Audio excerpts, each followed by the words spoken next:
इस वक्त एक और बड़ी खबर, अदाकार सुशांत सिंह की मौत का मामला। ईडी ने सुशांत सिंह के वालिद के सिंह का बयान रिकॉर्ड किया। सुशांत सिंह के बैंक अकाउंट से पैसे गायब होने के मामले पर सवाल किए। ईडी ने के सिंह से सवाल किया। 15 करोड़ मुंतकिल होने के मामले पर सवाल किया गया। जराये के हवाले से काफी अहम खबर है। ये खबर सुशांत सिंह राजपूत की मौत से जुड़ी हुई है। ईडी ने सुशांत सिंह के वालिद के सिंह का बयान रिकॉर्ड किया है। सुशांत सिंह के बैंक अकाउंट से पैसे गायब होने के मामले पर सुशांत सिंह के वालिद के सिंह से सवाल किया गया है।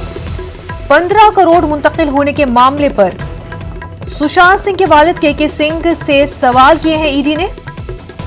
काफी अहम खबर जराये के हवाले से सामने आ रही है।